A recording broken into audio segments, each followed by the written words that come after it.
Bifurije umugoroba mwiza bakunze b'Ishya News TV, nizere ko uyu munsi wabagendekeye neza ndetse icyumweru mwagitangiye mumeze neza cyane. Tuje kurebera hamwe amakuru agezweho akomeje kugenda avugwa muri uyu mugoroba, aho tugiye kurebera hamwe ibikomeje kugenda bitangazwa. Ndaza kuyahera hano ku butaka bw'u Rwanda, nkubwire yuko abarimo Senateri Evode Uwizeyimana banenze ku buryo bukomeye cyane raporo zimaze iminsi zishinze u Rwanda kugira uruhare mu bikomeje kubera ku butaka bwa Repubulika Demokarasi ya Kongo. Mu kiganiro na RBA, ikigo cy'igihugu cy'itangazamakuru mu Rwanda, yagiranye nacyo rero mu gitondo, yaje gukomoza ku bigendanye na raporo ya Loni yongeye kugaragara mu minsi yatambutse, aho yashinjaga u Rwanda ko ingabo z'u Rwanda zo zaragize uruhare rukomeye cyane mu bwicanyi bwakorewe abaturage by'umwihariko hano mu ntara ya Ituri nk'uko bigaragara. Icyakora izindi nkuru zaje zivuga kuri ubu bwicanyi zavuze yuko byarakozwe n'umutwe wa IDF usanzwe urwanya ubutegetsi bwa Uganda ukorera hano mu mashyamba ya Kongo. Hanyuma kandi muri aya makuru ndaza gukomoza kuri raporo ya Human Rights Watch yongeye kuza noneho inenga ku buryo bukomeye cyane ibikorwa bimaze iminsi bikorwa no ku ruhande rwiganjemo urw'abazayo ndetse na FARDC, aho baje no gukomoza ndetse banatabariza abo mu bwoko bw'abanyamurenge ndetse n'abatutsi nyuma y'imyigaragambyo imaze iminsi ibera hano muri Kivu y'Amajyepfo muri za Uvira, yamaganaga Brigadier General Olivier Gasita azira kuba ari umunyamurenge, ubundi hakaba ari serivisi zimwe na zimwe abanyamurenge babujijwe hano muri Kivu y'Amajyepfo, ndetse hakaba hari n'ibindi bikorwa bimwe na bimwe aho banahawe igihe ntarengwa bagomba kuba bamaze kuva hano ku butaka bwo muri iki gice nk'uko amakuru akomeje kugenda tugera bivuga. Hari n'andi makuru kandi akomeje kugenda avugwa cyane cyane by'umwihariko ku bikomeje kubera ku butaka bwa Repubulika Iharanira Demokarasi ya Kongo. Byose tugiye kubirebera hamwe muri kano kanya muri uno mugoroba. Ndabashujemo mwese kandi bifurije ibihe byiza, nanashimira abakomeje gukanda subscribe rwose, abakomeje gutanga ibitekerezo, abakomeje kutwereka ko turi kumwe. Mwese ndabifuriza gukomeza kugira intangiriro nziza z'icyumweru, gukomeza kubana natwe, baba bari mu Rwanda, bari muri Uganda, Tanzania, Kenya ndetse n'ahandi hose. Mwese mbifurije ibihe byiza ndetse mbifurije gukomeza kumererwa neza cyane, mbifurije impagarike n'ubugingo. Ikaze kuri mwebwe mwese. Bunyemerere mpere kuri Senateri Evode Uwizeyimana, umwe mu basenateri badakunze kuripana, ukunze gutanga ukuri ndetse akagira byinshi atangaza. Senateri Uwizeyimana Evode yavuze ko raporo ya Loni ishinze ingabo z'u Rwanda gukora ubwicanyi muri Repubulika Iharanira Demokarasi ya Kongo igamije gushaka kwisabira amafaranga, kuko rero uburyo ikozwe ndetse n'amakuru ayirimo nta na kimwe rero gihuje n'uburyo nyabwo raporo zikorwamo. Iyo raporo yakozwe n'ishami rya Loni rishinzwe uburenganzira bw'ikiremwamuntu, igenzurwa ku kanama ka Loni gashinzwe uburenganzira bw'ikiremwamuntu ku itariki 9 Nzeri mu mwaka wa 2025 i Geneve mu gihugu cy'Ubusuwisi. Komiseri wa Loni kandi ushinzwe uburenganzira bw'ikiremwamuntu yagaragaje ko kuva ku itariki y'umunani kugeza ku itariki ya 29 Nyakanga 2025 abarwanyi ba 23 baherekejwe n'abasivile bafite imihoro by'umwihariko ndetse n'abasirikare bikekwa ko ari RDF bateye amasambu menshi cyane muri shoferi ya Bwisha, bica abasivile amagana biganjemo abo mu bwoko bw'abahutu. Minisitiri ushinzwe rero uburenganzira bw'ikiremwamuntu muri RDC yitwa Samuel Mbemba yashingiye kuri iyo raporo, avuga yuko ahubwo Loni ikwiriye rero gushingira ikwiriye by'umwihariko gushimangira ko ibyakozwe ari jenoside bidasubirwaho.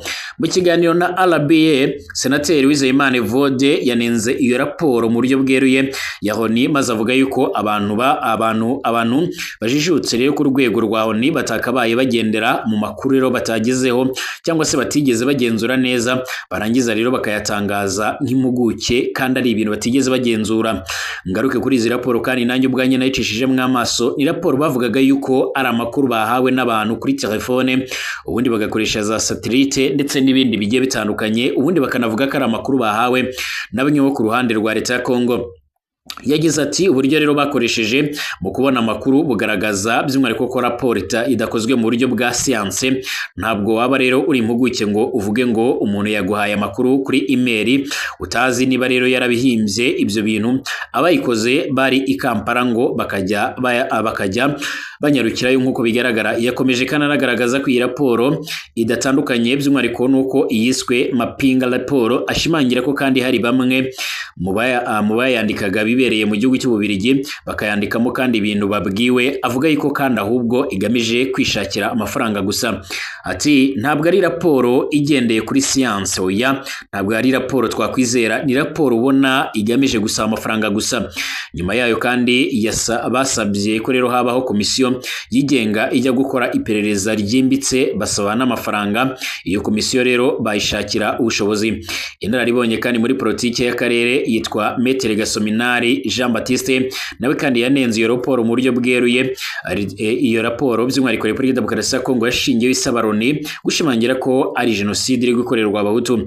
Yaravuze ko kandi bitumvikana uburyo abakoze iyo raporo bashingiye ku kuvuga ko hishwe abantu gusa ariko kandi batagira ikibaranga na kimwe nk'uko bigaragara. Ati ntabwo wavuga ngo hagati y'itariki 8 na 29 Nyakanga hishwe abantu gusa udashobora rero kumenya abari bo aho baguye, uretse kuvuga ngo ni muri sheferi ya Bwisha gusa mu mirima igiye itandukanye, utavuga ngo ni mu murima wande. Ese byari ubudehe abo bantu by'umwihariko baje guhingira umuntu byagenze bite? Yanakomeje agaragaza ko kandi LDC ishimangira ubwicanyi butabaye igamije gutwikira ibikorwa ndetse ibikorwa n'indi mitwe ariko kandi idashaka kuvugwaho. Ati hari abaherutse kwicwa na ADF muri teritwari ya Beni barenga 46 kandi amashusho arahari, amazina yabo arazwi ndetse n'ababakomokaho ariko kandi ntibigeze bashaka kubivugaho. Muri Tiru kandi naho agiye gushira imyaka 2 nta joro ry'ubusa hatajya hicwa abantu bagera muri 5 nk'uko bigaragara.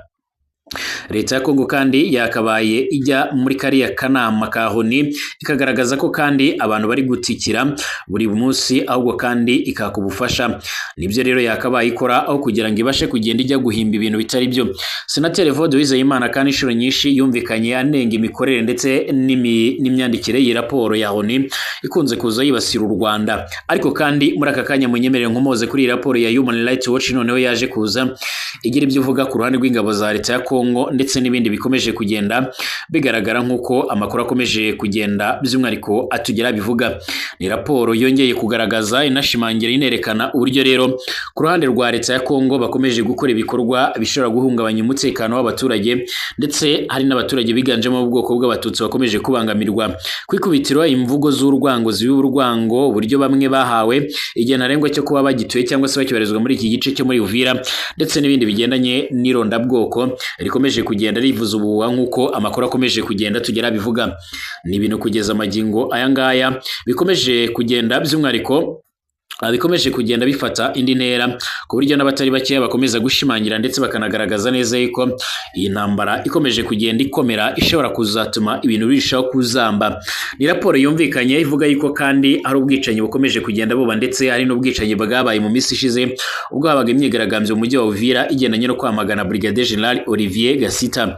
Hanyuma kandi nubwo impande zombi zikomeje kuganirizwa muri Qatar kuri gahunda zigendanye no guhagarika imirwano, ariko imirwano birasa naho ariyo ngingo ya mbere ikomeje kujya mbere. Aba bagabo bombi bakomeje guhangana mu bigendanye n'imbaraga ndetse no mu masasu, bizera neza yuko ari ishobora kuzakemura iki kibazo kurenza uburyo bahereza umwanya ibigendanye n'ibiganiro. Nk'ubu tuvugana umudugudu wa Longa uherereye mu gace ka Hembe ni muri sheferi ya Bashani Mukoto, ni muri teritwari ya Masisi muri Kivu y'Amajyaruguru nyene.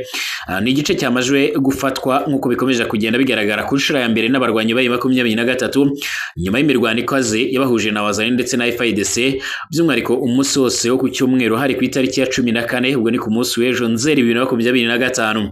Amakuru agera ku rubuga rwa Kivu Morning Post aturuka muri ako gace kandi avuga ko mu masaha y'umugoroba aribwo abarwanyi ba AFC bagaragaye muri uwo mudugudu nyuma yo kwirukanamo inyeshyamba za Wazalendo muri icyo gice cya Masisi. Ifatwa ry'uwo mudugudu kandi rirafungura amayira yerekeza muri Pinga aho abarwanyi ba AFC kandi bari gusatira. Iyi nkuru kandi iranavuga yuko Abazalendo bihagazeho amasariro menshi cyane mbere y'ifatwa ry'uyu mudugudu. Imirwano kandi yabaye ejo muri Longa hagati ya AFC cyangwa se 23 ndetse n'Abazalendo, ariko kandi nubwo yabaye aba banyuma bashubijwe inyuma mu masaha y'umugoroba ngo yari imirwano inakaze cyane, ariko kandi ahagana nijoro ibintu byose byari bituje aho haje kugaragara abasirikare bayi 23 bwari bwa mbere kandi babonetse muri uwo mudugudu. Abazalendo bavuye by'umwihariko mu mudugudu nyuma yo kwihagararaho, ariko kandi ntihagira icyo bitanga. Uyu ni umuturage rero muri ako gace wavuganye n'itangazamakuru cyangwa se iki gitangazamakuru cya Kivu Morning Post. Amakuru kandi akomeza avuga yuko hanabaye no guhunga ko abaturage by'umwihariko kuri iki cyumweru muri uyu mudugudu batinya gufatwa n'amasasu yarakomeje kuvuza ubuhuha. Abarwanyi ba FC kandi bahise bakurikizaho kuganiriza abaturage babahumuriza kugira ngo rero bave mu bihuru bari barahungiyemwo basubire mu ngo zabo. Ijoro ryo ku cyumweru kandi ngo rikaba ryari rituje nubwo rero abaturage batagaragaraga cyane hanze. Uyu mudugudu kandi wafashwe nyuma y'indi myinshi M23 yagiye yigarurira, ndetse mu minsi ishize byavuzwe ko imidugudu igera ku 10 yatangiye kwigarurirwa. Biravuga ko kandi urujya n'uruza rw'abarwanyi ba FC rukirimo by'umwihariko kugaragara mu bice byegereye Pinga ku mirongo yose y'urugamba muri teritwari za Masisi ndetse wone ni Warikare. Ku rundi ruhande kandi amakuru atugera ava ku ruhande rwa leta ya Kongo, nk'uko amakuru akomeje kugenda tugera bivuga, arashimangira ndetse akanemeza neza ko ingabo za leta ya Kongo nazo ngo zikomeje kwitegura neza mu rwego rwo kugira ngo zibashe kuba zabohoza ibi bice. Bivuga ko ibitero bikomeye cyane byiganjemo ibyo mu kirere birimo gutegurwa mu rwego rwo kugira ngo banakomere kuri uyu mujyi wa Pinga ushobora kuza gufatwa igihe icyo ari cyo cyose. Mukanya ndagaruka ku byamaze gutangazwa na Joseph Kabila Kabange wabaye perezida wa Repubulika Iharanira Demokarasi ya Kongo imyaka myinshi cyane. Hari byinshi yaje kugenda atangaza nyuma y'uko M23 yamaze kunguka abasirikare bashya bari basoje imyitozo bagera ku 7,000 birengaho, by'umwihariko amagana makeya bari bamaze iminsi batorezwa mu kigo cya gisirikare cya Rumanga, bakimaze kumenyekana nk'igice cyangwa ikigo cya gisirikare giherereye muri teritwari cyangwa se mu karere ka Rucuru.